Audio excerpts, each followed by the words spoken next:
Good evening. My name is Claudia Aguilera, and today we're going to be covering emotionally focused therapy.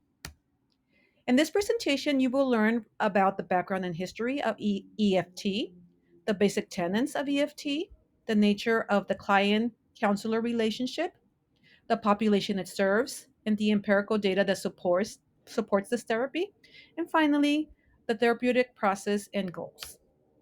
So let's begin with the background and history. Sue Johnson is the primary developer of attachment based model of emotionally focused therapy. She is a psychologist, a theorist, and an author from British Columbia. She established the International Center for Excellence in Emotionally Focused Therapy. Though she is the primary um, developer, originally EFT was established by Leslie Greenberg and Sue Johnson. But in 1986, they parted ways, and Johnson decided to focus and expand the therapy for couples and base it on attachment therapy. What are the roots or the theoretical roots or therapy roots or influences on EFT? Well, there's several. First, we have the attachment theory by Bowlby, and I'll discuss that in a minute more in detail how it's integrated because that is the main theory it is based on. It's also based on attachment styles based on the work of Ainsworth, Main, and Solomon. As far as experiential psychotherapy pearls, it has the influence as far as how the perspective of human nature is seen. In EFT, just like existential therapy, people are trying to make sense of life experiences. And EFT also believes that people should be making their own decisions and take responsibility for such work. As far as client centered therapy, um, the influence of Rogers is that humans have the potential for growth and in a positive environment where they can express their emotional and their needs in a place of where unconditional and positive regard is provided, a safe haven, more specifically, just like Rogers would emphasize. As far as the structural systems theory or Minuchian influence, it's based on how people interact or relationships. Specifically from the Bowlby, the influences can be seen that relationships are emotional bonds infused with meaning, hopes, goals, desires, and attachment significance. They can also provide a secure base from which humans can find emotional and physical comfort and safety. Also, most couples get together for emotional bonding reasons and split up for emotional reasons. Continuing the influence of Bowlby, attunement and emotional accessibility are the building blocks of security. Fear and uncertainty activate attachment needs. And attachment influences how or whether repair takes place. And what I want to emphasize is that um, in difference of Bowlby's theory, this is focused more on adult attachment. And that is basically what Sue Johnson has done in her research. A lot of studies she has done. It's very empirically based, where she has really done studies on how attachment affects adult relationships specifically. And here I spoke about the attachment styles from Ainsworth, Main, and Solomon. Specifically in EFT, it focuses on the secure and anxious attachment. So let's move on to the next section, which is the basic tenets. What is EFT? Well, emotionally focused therapy is a short term type of therapy, anywhere from 8 to 20 sessions, and it's a very structured therapy. It is based on the theory of attachment, experiential therapies, therapeutic conditions, and family systems therapy. Here are the core concepts. The first thing is the importance of emotions to our survival as humans, the role of emotions in attachment and relationships, how attachment can be strengthened to allow for optimal interdependency and emotional regulation. How is the client viewed?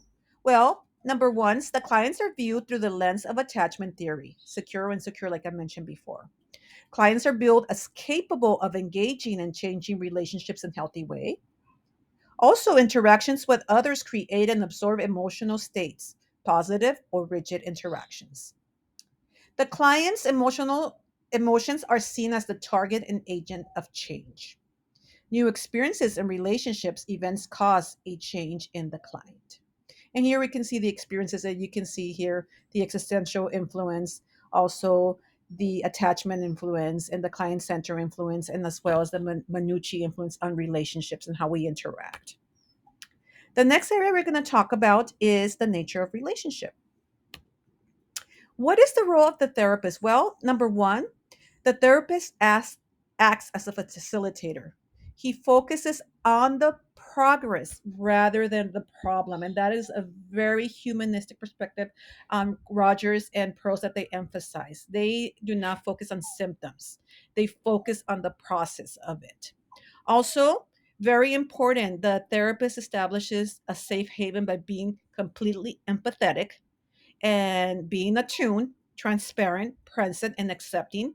And the main, it's a fine line in the therapy session where the therapist sets the I'm going to say the mood, but it sets just a setting for the client to feel safe so he can share, be present, and be transparent. And also, there's self disclosure from the therapist to create that.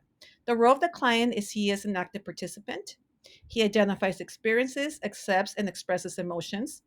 They also explore sense of self and relationship to others. And for couples and families, the role is to work in collaboration.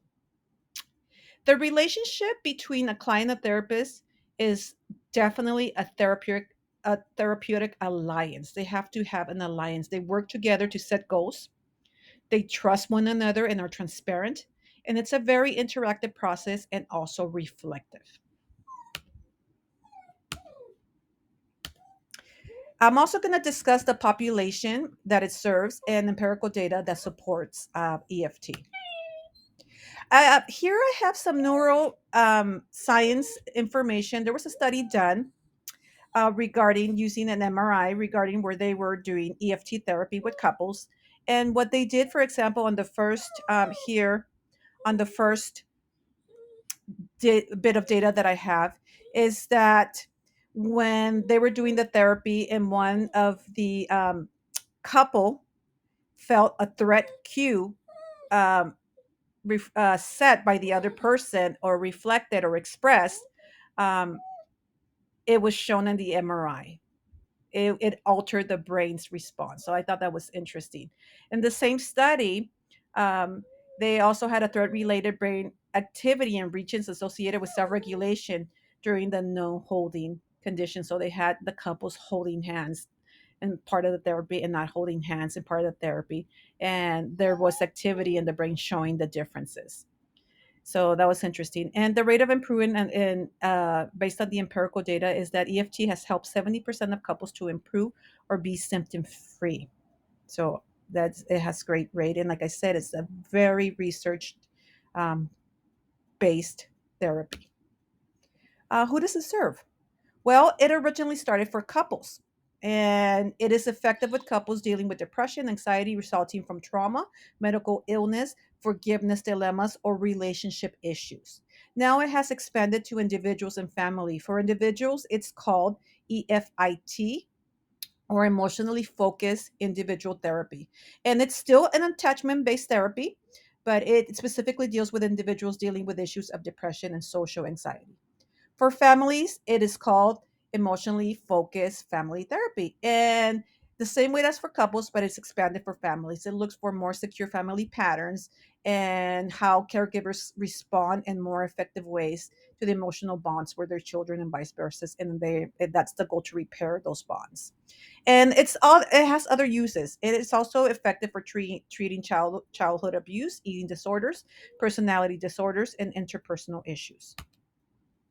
Now we're going to discuss the therapeutic process and goals. I'm going to go into the specific goals. This is the general goals, but I'm going to go into the family, individual, and couples goals.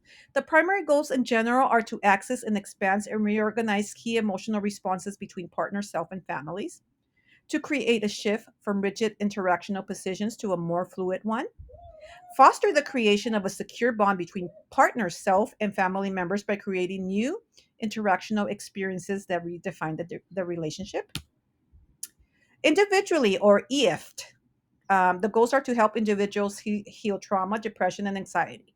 so their relationships improve. Again, it's based on relationships. Even though they're going into individual therapy, they're dealing with trauma, with bonding relationships from the present or the past, and they learn to trust themselves by learning how to express their needs healthily to others, to grow the ability to engage with others and shape positive bonds, and to expand the self and create emotional basis and resilience. For the couples is to create an open communication between the couples, heal the bond, create secure connection that grows both partners' receptiveness to one another, and to restructure the relationship bond. For families, the goals are to access and expand awareness of feelings associated with negative family patterns, to reframe family distress and child problems within the relationship, promote awareness and access to caregivers' intentions and attachment needs, and share of unmet attachment needs and effective caregiving responses. Here is in general the therapeutic process. This is it goes through the four P's, and really there are five in there because one of the P's is shared in one of these. It's an experiential and a systematic process. So here is what it looks like. They first will focus on the present. That's the P for present. And then the second one is primary affect emotions. This is learning how to deal and identify emotions, moving from secondary to primary emotions. Then it moves to the systematic process of processing patterns. This is where we have the two Ps. Um, it's how clients engage and process experiences, and finally position patterns. What are the patterns or the interactions? And this is how they do it. It's very neat, very systematic. All clients that go through therapy, whether it's individual, couples, or family therapy, they go through this process. The client will go through what they call dancing with the EFT tango. They will go through the piece actions. Number one, they're going to mirror the present moment and process it. Number two, they're going to look and affect look the deepening of the emotions. How is it affecting them, and what does it look like? Number three is engaging. That's looking how they're engaging with their partner. How are they um, having those encounters? And then it moves on to number four, processing the encounter. How are they going to process that interaction? And then finally, how are they going to integrate it and validate it? And the process just continues. And what does it look like with couples is doing the dance with one another. In families, it's in the family system, so taking turns within the family. Individually, the therapist will play the part of the other person as part of either the self or an imaginary relationship or individual. So here are the stages and steps of the therapy. Stage one, the goal is to stabilize and de-escalate the situation. And under stage one, there's four steps. It's step one, alliance and assessment. Step two, identify negative cycles such as attachment issues. Step three, access underlying attachment emotions. Step four, reframe the problem as a cycle or attachment need or fears. So instead of saying the problem is, they say, oh, what do we see? What in here do we see the actual attachment in? Where is it coming from? So again, the experience. Then it moves on to stage two, which is restructuring the bond. And this includes steps five, six, and seven. Step five is accessing vulnerabilities, being able to express needs, fears, and parts of self. Step six is promoting acceptance by others, expanding the dance. Again, going back to the dance cycle. Number seven, structure, reach, and response, being able to express attachment needs and create bonds. And the final stage is stage three, which is consolidation. That's step eight and nine. Facilitate new solutions and consolidate new position cycle stories of secure attachment. In other words, changing the story. Before they reframe the cycle of what the need was with the attachment, at the end is they behave differently during that cycle. Doesn't mean it won't happen again, the situation, but the responses will be different. And this is what it looks like. They have split their interventions very systematically into tasks. They have three tasks. And the first task, some of the interventions includes empathetic attunement, acceptance, genuineness, continuous active alliance monitoring. Again, the first part of the intervention is setting up that safe haven therapeutic process with the client. It takes time. So they spend the first sessions just establishing that the client feels safe, and that it's and that they're viewed with unconditional positive regard, so they can move on to the next set of interventions. The next set of interventions are task two, which is reprocessing emotions. This is all about dealing with the emotions, primary and secondary emotions. And here are some of the techniques: reflect, which is processing as it occur, validate, emotional regulation strategies, ask evoking questions, unpack automatic ways of constructing experiences, intervention, hide elements of experience to deepen client engagement, intervention, and interpreting, making small speculations in the midst of experience. So the therapist will make speculations to dig deeper into the experience. And the final part of the interventions is task three, which is create new interactions. Here is where everything starts turning around, and here's some of the interventions: reflecting, steps in the partner's dance and the impact of the dance; refrain, attachment, meaning, interaction; shape interactions, request a direct sharing of clear messages; respect reluctance, share how hard it is to share; and contain negative message, which is a strategy or an intervention, I'm sorry, that's called catch the bullet with interactions. Uh, all these interventions, they all use the EFT tango dance. It goes back to that. But these interventions target different ways and different parts of the steps in the process. And so, what I wanted to end with is for task three, this is an acronym of how the therapist deals with issues that come up with the client. And it's called RISSSC. And it's first, repeat. He repeats what he listens the client say. Images, he will reconstruct and re-say what the situation is. Simple words to clarify the experience, slowing the pace, softening the voice, the client's words. And so it's a constant reminder for the client. Learn how to speak this way, uh, therapist model it, showing the client, and so forth, till it's an ingrained process in the therapy um, interaction between the couples, between the individual, between the family, and the therapist. And so this is all about EFT. I want to thank you very much. And here is my list of references. Thank you.